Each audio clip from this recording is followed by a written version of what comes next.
દોસાદી વિજ્ઞાની અધ્યાય એમાં શું કીધું છે તો કે નોલેજ ઓફ દોષ dhatu and mala chief constituents of the body.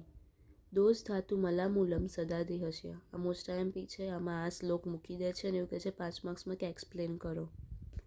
તો શું કહે છે કે body is nothing but a combination of દોષ ધાતુ એન્ડ બલ. આપણું બોડી કાંઈ જ નથી, એ ખાલી દોષ ધાતુ અને મલનું કોમ્બિનેશન છે. If this body constituents are in the equilibrium, body will be in the healthy state. એટલે શું કહે છે, જો આ ત્રણેય એકદમ નોર્મલ સ્ટેટમાં હશે તો આપણું બોડી બી હેલ્ધી રહેશે.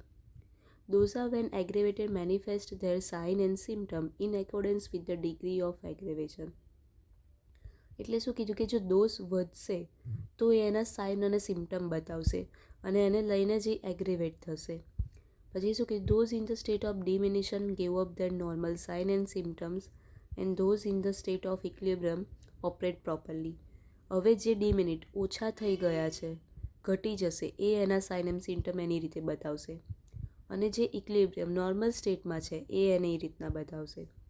Hence, it is very much essential to know the feature of those dhatu and mal of normal, abnormal and below normal level.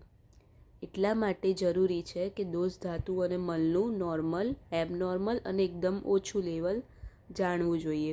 So that the drug and diet of different types which have been already studied in the previous chapter can be utilized to maintain the equilibrium. હવે આપણને એના sign and symptom ખબર હશે, વધવાના, normal કે ઘટવાના, તો તમે એ રીતના એની પ્રોપર ટ્રીટમેન્ટ એને આપી શકશો. સો એટલા માટે આનો મિનિંગ એ કીધો છે આ શ્લોકનું કે આ ત્રણ જ આપણા મેઇન કોમ્બિનેશન છે બોડીના. એ હેલ્ધી રહેશે તો બોડી હેલ્ધી રહેશે, જો એ વધશે તો એનું ખબર હોવી જોઈએ.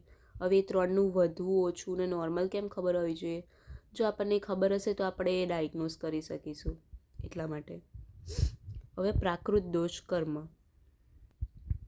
પ્રાકૃત દોષ કર્મ એટલે શું કીધું, દોષના નોર્મલ ફંક્શન શું છે, તો આ બધા શ્લોક કરવાના છે 6 લીટી. જો અહીંયાથી લઈને અહીંયા સુધી વાતની શ્લોક છે, અહીંયાથી આટલો પિત્તનો શ્લોક છે અને આટલો કફનો શ્લોક છે. તો શું કીધું પહેલાં વાત, તો કે તમ ચલ ઉત્સાહ ઉચ્છ્વાસ નિશ્વાસ ચેષ્ટા વેગ પ્રવર્તને સમ્યક ગત્યા ચ ધાતુનામ અક્ષાનામ પાટવેન ચ અનુગૃહાત્ય વિકૃત. જો maintenance of the body with, જો મેન્ટેન્સ ધ બોડી, આપણી બોડીને મેન્ટેન કરશે તો શાંતિ, ઉત્સાહ એન્થુઝિયમ, ઉત્સાહ સારો રહેશે, ઉચ્છ્વાસ એક્સપિરેશનની ક્રિયા થતી રહેશે, નિશ્વાસ ઇન્સ્પિરેશન થતું રહેશે, ચેષ્ટા વેગ પ્રવર્તની એટલે કે મુવમેન્ટ ઓફ વેરિયસ પાર્ટ્સ એ થતા રહેશે. સમ્યક ગત્યા છે ધાતુનામ એટલે મેન્ટેનન્સ ઓફ ધાતુ મેન્ટેન રહેશે.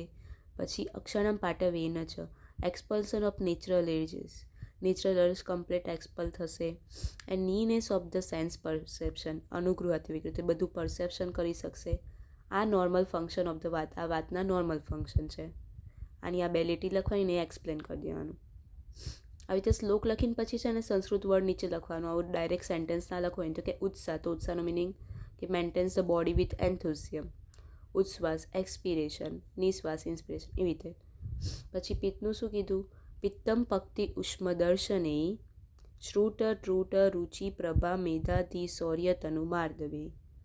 પિત્ત in the normal state causes digestion, પક્તિ ડાયજેશન, ઉષ્મ દર્શને પ્રોડક્શન ઓફ હીટ, પછી ડિઝાયર,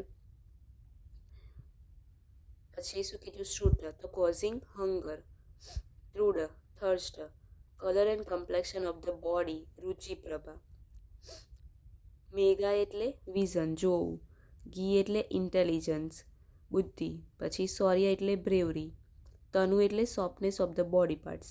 આ નોર્મલ પિત્તના ફંક્શન છે. હવે ફંક્શન ઓફ નોર્મલ કપ, તેના શું છે, શ્લેષમાં સ્થિરત્વ સ્નિગ્ધત્વ સંધિબંધ ક્ષમા આદિભિ. શ્લોક પરથી જ લખવાનું છે. Kapha maintain the body with સ્થિરત્વ એટલે સ્ટેબિલિટી, સ્નિગ્ધત્વ એટલે અનકટસનેસ, સંધિબસ એટલે જોડી રાખશે, કોમ્પેક્ટનેસ ઓફ જોઈન્ટ, ક્ષમા એટલે ટોલરન્સ એટલે કોઈને માફ કરી દે એમ, વિરિલિટી એટસેટ્રા. આ શું થશે, કફના નોર્મલ ફંક્શન.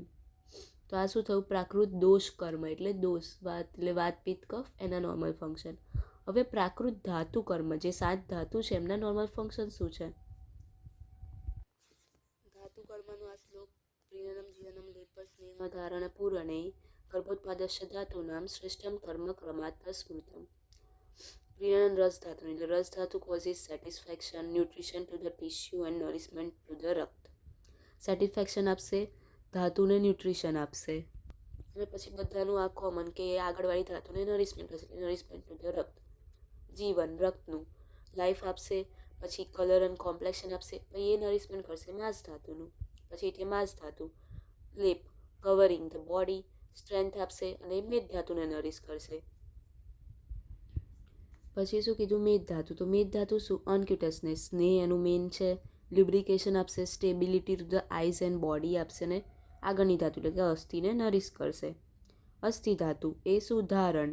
તો causes erecting posture of the body, આપણને ઊભું રાખવા માટેનું પોસ્ચર આપે છે.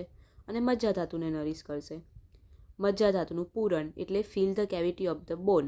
પછી અનક્યુટસનેસ બી છે, સ્ટ્રેન્થ બી છે અને નરિશ ધ શુક્ર ધાતુ. શુક્ર ધાતુનું શું? ગર્ભોત્પાદસ, પ્રેગ્નન્સી માટે. અને એ પ્લેઝર આપે છે અને સ્ટ્રેન્થ આપે છે. આ બધાનું આ એક એક મેઇન છે અને બીજું એને રિલેટેડ લખેલું છે.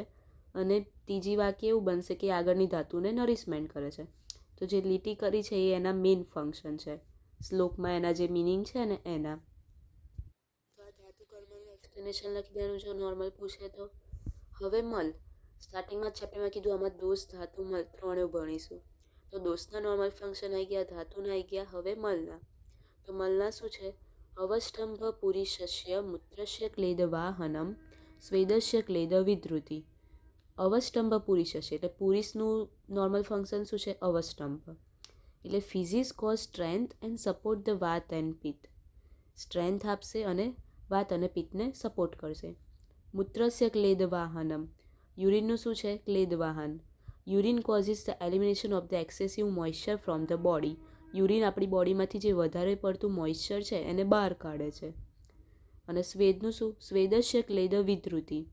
સ્વેદ causes and the maintain the moistness, એ મોઇસ્ટનેસ મેન્ટેન કરે છે. And unctuousness of the body, unctuousness બોડીને બી અનક્યુટસનેસ મેન્ટેન કરે છે બોડીનું.